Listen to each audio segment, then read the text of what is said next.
Step into my heart. Step into my heart. Leave your cares behind. Leave your cares behind. 네 번째 물건을 보시겠습니다. 풍용 7개 2024 27495도 경상남도 거제시 이륜면 소독량은 이륜면 그러면은 거제도 장성포항 바로 옆에 바닷가가 있는 곳이 여기 이륜면입니다. 제가 한 10년 전, 15년 전에는 거제도 땅값이 참 많이 올라갈 때는 여기 많이 다녔었고 이륜면 쪽에 있는 땅이 나오게끔 되면 제가 반드시 가서 봤던 많이 다녔던 그런 곳에 있는 땅이 경매로 나온 겁니다. 대지가 175.21평이고 여기에 건물을 주차장을 짓고 기초공사를 다 만들어 놓고 난 다음에 건물을 땅만 경매로 나온 겁니다. 그러니까 이 땅은 누군가가 건축 허가를 받아서 착공 허가를 내놓은 겁니다. 착공비까지 내놓은 겁니다. 건축법에 의해서 내가 땅을 쓰려면은 내가 땅을 사서 건축물을 건축하기 위해서 땅을 사는 건데 이것은 다른 사람이 이미 건축 허가를 받아놨기 때문에 내가 이것을 낙찰받았다고 해도 내 이름으로 건축 허가는 받을 수가 없습니다. 그러나 건축 허가만 받았다고 하더라도 1년 이내에 착공을 하지 않으면 그 허가는 취소가 됩니다. 그런데 지금처럼 건물을 착공하고 일부 건물이 지어졌다 그러면 언제까지 준공돼야 된다는 법은 없습니다. 따라서 여러분은 이 땅을 낙찰받는다고 하더라도 여러분 이름으로 건축허가를 받을 수 없는 땅이라는 걸 아셔야 되기 때문에 낙찰을 받게끔 되면 이 사람이 건축허가 받은 거를 건축지 명의 변경을 나한테 가져와야 되는 것이 핵심입니다. 바닷가에서 보면은 직선거리 약 90m고 장승포항이 있고 하나오션 조선소가 근거리에 있습니다. 자, 제가 조금 아까 말씀드렸듯이 건물은 매각제입니다. 감정 가격이 얼마죠? 3억 4,200이 1억 7,500까지 하락했다 이런 뜻은 여기가 바닷가가 바라보이는 이 땅이 감정 가격이 약 평당 한 200만 원에 감정이 된 것이 감정 가격에 100만 원 정도로 하락했다고 보시면 되는 겁니다. 바닷가가 있는 땅은 우리가 항상 권리부사 할 때 세 가지를 보셔야 됩니다. 제일 첫 번째, 조망권이 있느냐. 두 번째, 근처에 포구가 있느냐. 다시 말하면 어시장이 있느냐 이런데 바닷가 배 들어오는 곳이 있느냐. 세 번째, 걸어서 갈 바다 모래산 수영 그러니까 해변가가 있느냐. 세 가지를 다 보는 거거든요.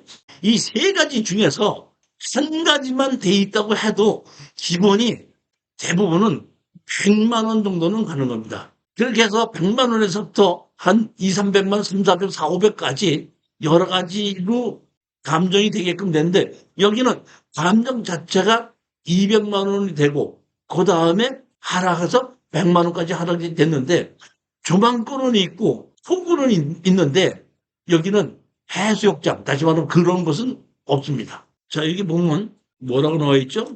건물 기초, 주차장 있어가지고 매각 제외 이렇게 되어 있습니다. 여기 보시게끔 되면 4억 2천이 돼 있고 설정이 돼 있고 청구 금액이 지금 얼마로 돼 있냐면 3억 7천3백만 원으로 돼 있습니다. 소유권은 누구를 얼마로 받았죠? 누군가 넘겨받은 겁니다.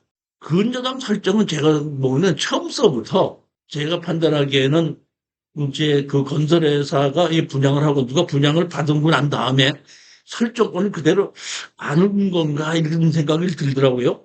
자 여기 보면 이렇게 경사진 곳에 앞에도 도로가 있고 뒤도 도로가 있습니다. 또 도로가 여기 보면 이렇게 뺑 돌아간 것이 앞에도 도로 있고 뒤도 도로가 있지 않습니까? 여기 보면 자연 녹지 지역에 자연 취락지구로 되어 있습니다. 여기 도로가 있고 여기 도로가 있는데 지금 여기서 설계하신 분은 여기를 뭐냐면 여기 이 밑에 있는 도로에서 진입하는 걸 만들었거든요. 내가 만약에 이 땅의 주인이다 그러면은 윗도로에서 진입하는 걸 만들지 밑에 도로에서 도로 진입하는 게 아니다. 건물을 질 때는. 항상 어떤 건물을 질 때는 그라운드 레벨, GL이라고 그러죠. GL에서 밑으로 내려가게끔 되면 지하로 들어가게끔 되는 거고, 그 지상이 되게끔 되는데, 밑에 도로로 삼아서 하게끔 되면 이 위에, 뒤는 막혔어도 지상으로 들어가는 거고, 건물이. 그러니까 반대로 여기 위를 지혜로 만들어 놓은 이 밑에 건물을 지게끔 되면 조망권이 있는 지하를 만들 수가 있는 거거든, 되는 거거든요. 제가 보면 건축을 전공한 사람으로서 이게 진입도를 위에서 만들어야 되는데 왜 밑에서 만들었나 싶은 생각이 아쉬운 생각이 들더라고요. 밑에서 이렇게 주차장을 만들었죠. 이렇게 만들었죠. 위쪽에서 도로를 들어왔으면 이거는 전부 다 지하로 들어가는 겁니다. 옆으로 흙을 막아놓고 여기 보시면 위에 도로에서 보면 여기 좀 막고 여기 바닥 구부리 쳐놓은 겁니다. 그러니까 여기서 건물을 제대로 이렇게 진다 그러면 이쪽에서 진입을 해도 상관이 없는 거예요. 이렇게 해서 여기 바다가 보이는 이런 곳인데 밑에도 도로가 있고 위에 도로도 있다 이런 뜻입니다. 위 도로에서 요게 제가 우리가 낙찰 받으려는 요 건물이거든요. 요게 위 도로에서 보면 이렇게 조망골이 있는 그런 땅이고 직선거리로는 얼마가 되죠? 여기 보면 89m니까 90m인데 직선거리는 90m지만 걸어서 가려면 한 200m는 되겠죠. 뭐. 여기 보시면 이렇게 포구가 있죠. 여기 보면 그리고 여기 보면 여기가 뭐죠? 장승포항이 있고 여기가 한화 오션이죠. 지금 옛날 대우조선이 있는 그러한 자리에 있는 건데 여기에 이미 건축 허가를 받고 착공계를 내놨더라고. 제가 이렇게 봤더니 언제죠? 2014년도에 뭘로 받았죠? 다가구 주택으로 허가를 받아서 여기 보면 파란 색깔로 돼 있으면 허가만 받은 거고 빨간 색깔로 했으면 착공계를 낸 거고 보라색으로 나눴으면 사용 승인까지 받은 것인데 여기는 빨간 색깔로 했다는 얘기는 특공계만 내놓고 아직 준공을 하지 못했다는 뜻입니다. 따라서 아까도 제가 말씀드렸지만 이 땅을 낙찰을 받는다고 하더라도 내 이름으로 건축허가를 받을 수가 없습니다. 따라서 우리는 이게 핵심이 뭐냐면 현재 내가 이 땅을 샀으면 내가 점유하고 사용을 해야 되지 않습니까? 근데 누가 사용하고 있냐면 좀 아까 보시다시피 누가 사용을 하고 있죠? 지하주차장을 만들었고 기초를 만들어 놓은 사람이 사용하고 있는 거죠. 이 사용하고 있는 사람이 누구죠? 건축주입니다. 이 사람이. 그러니까 건축물 관리장이 없고 관기부 등본이 없다고 하더라도 현재 이 건물의 주인은 건축허가서에 있는 건축주입니다. 건축주가 내 땅을 사용하고 있기 때문에 나로서는 이 건축주를 상대로 여기에 있는 주차장과 이 공작물을 공부하고 나갈 때까지 지료를 달라 이렇게 청구할 수가 있습니다. 그렇지 않습니다. 땅 주인과 건물 주인이 같았다면 법정사건이 있고 땅 주인과 건물 주인이 다르다 그러면 법정사건이 없습니다. 대부분 어떤 분은 제가 이런 걸 추천하면 법정사건이 있습니까? 있는 거는 어떻게 합니까? 이렇게 물어보는 분이 있는데 법정사건이 있으면 청구는 하지 않아도 뭐는 해야 되죠? 지료는 줘야 되죠. 우리 사장님이 이 건물 주차장 주인이라고 생각하십시다. 판사님이 지료를 주라고 월 50만 원 주라고 판결을 내렸어요. 내가 쓰지도 않는 거를 방치하고 있는 건물을 매달 내가 50만 원씩 줘야 되죠. 줄 사람이 있습니까? 그렇기 때문에 여기서 이렇게 현재 건축주가 사용하고 있지 않은 건물은 법정상권이 있는지 없는지 자체를 논할 필요가 없다는 얘기죠. 그렇게 해서 당신이 여기에 임야를 개발행 허가를 받고 건축 허가를 받아서 현재까지 공사 비용이 얼마가 들어갔겠죠? 얼마인지 들어갔겠죠? 그러면 그분하고 지료 청구를 해서 나에게 당신의 건축주 이름을 나에게 변경해달라. 건축법 시행규칙을 보시겠습니다. 제11조 보면 제11조 14 건축물 또는 대손에 관한 허가를 받거나 신고를 한 자가 다음 각호의 어느 하나에 해당하는 경우에는 그 양수인, 상속인 또는 합병주 존속하거나 합병에 의해 성립되는 법인은 그 사실이 발생한 날부터 7일 이내에 건축 관계자 변경 신고에 변경 전 건축주의 명의 변경 사유도 또는 관계 변경의 변경 사실은 증명할 수를 첨부하여 허가권자에게 제출해야 된다 이렇게 돼 있죠. 다시 말하면 먼저 건축주에게 명의 변경한다는 걸 도장을 찍고 인감증명 첨부해서 먼저 주가 건축허가 받는 걸 내가 넘겨받는 방법이 하나 있고 건축 변경 신고서에 하는 방법이 있고 또 하나는 관리 관계의 변경 사실을 증명할 수 있는 수준이 이렇게 됐죠. 담보로 잡은 그 은행에서 여기에 공작물을 설치할 때 지상권을 선택적으로 하고 이거를 같이 돼 있기 때문에 경매로 집어넣는 담보권자가 이 여기에 있는 주차장 이것도 같이 경매로 집어넣을 수 없는 감정하고 같이 경매가 진행이 되거든요. 그러면은 내가 낙찰을 받게끔 되면은 먼저 주인에 관계없이 주인이 변경됐다는 서류를 제출하라고 그랬지 않습니까? 다시 말하면 실제는 공작물의 주인을 허락을 받지 않고 공작물을 매각 지어이기 때문에 먼저 사람이 주인이고 만약에 이 공작물도 같이 경매로 집어넣어서 낙찰 받았다면 그 주인이 나기 때문에 먼저 주인에 상관없이 건축지 명의 변경이 되는 겁니다.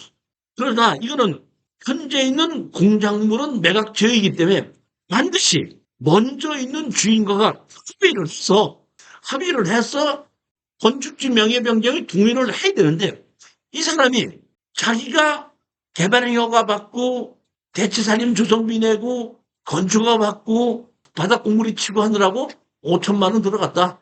나 5천만 원 달라. 이렇게 얘기하면 가져야 돼, 깎아야 돼. 깎아야죠. 그리고 깎는 방법이 우리는 여기 보면 뭐가 있죠? 여기 민법 746 법률상 원인 없이 타인의 재산, 내 땅에 이익을 얻고 있죠. 그 사람이 사용하고 있으면 그 사람이 이익을 얻고 있지 않습니까? 그러니까 너는 이 건물을 철거하고 내 땅에서 건물을 철거하고 철거할 때까지 내 땅을 사용하고 있는 비용을 달라고 요구할 수 있다. 뭐에 의해서?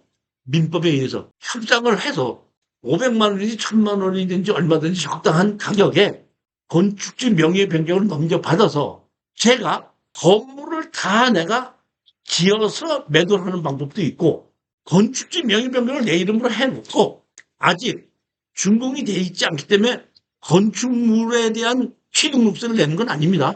건축지 명의 변경이 됐기 때문에 공인중개사한테 가서 땅도 내 거고 건축허가도 내 이름으로 돼 있습니다. 누가 사신다면은 바닥 공구리 1,000원 가격은 그냥 내가 서비스를 드리고 땅 가격도 현 감정 가격이 200만 원인데 180만 원 정도에 내가 매도를 할 테니까 좀 매도를 해 주실 수 있겠습니까? 해서 공인중개사가 180만 원은 안 되고 150만 원이다, 140만 원이다, 130만 원 이런 얘기가 나올 거라는 얘기. 입찰에 들어가기 전에 보고 그렇게 해서 내가 건축허가권까지 같이 넘겨주면 공인중개사가 얼마에 매도를 해줄 수 있다는 가격을 알고 난 다음에 거기에 맞춰서 입찰 가격을 써서 낙찰을 받아야지 수익이 생긴다는 겁니다. 제가 지금 얘기하시는 거 핵심을 아셔야 되겠죠. 우리는 이걸 내가 조망권이 있어서 좋아서 내가 여기를 집을 짓고 살려고 하는 것이 아니라 수익이 남자고 하다 보니까 얼른 건축주 명의 변경까지 해서 제가 공인중개사한테 의뢰를 해야 될 거 아닙니까? 그럼 공인중개사가 건축주 명의 변경까지 해서 땅과 다 같이 갖고 온다면 내가 얼마 정도는 매도할 수가 있습니다는 가격을 알고 거기에 맞춰서 입찰 가격에 들어가는 것이 맞다 이런 뜻입니다. 우리가 중간에 원가에다가는 건축지 명의 변경하는데 소송을 한다든지 시간이 걸린다든지 이 사람과 협상하는데 내가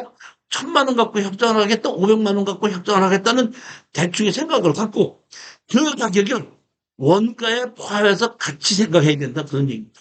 이런 정도라면은 조망권이 워낙에 있기 때문에 매도가 가능하지 않을까 이런 생각을 드는데 무조건 매도가 된다고 생각하지 말고 현재의 시가의 한 7, 80% 가격이 다운돼야지 매도가 된다 이런 뜻입니다. 여기 보시면 제가 건축 관계자의 변경 신고에서 건축법에 여기 보시게끔 되면 변경 전 건축주, 변경 후 건축주 해갖고 거기에 주소 이름 다 써놓고 주민등록 써놓고 여기에 인감도장 찍고 인감도장 첨부해야 되는 겁니다.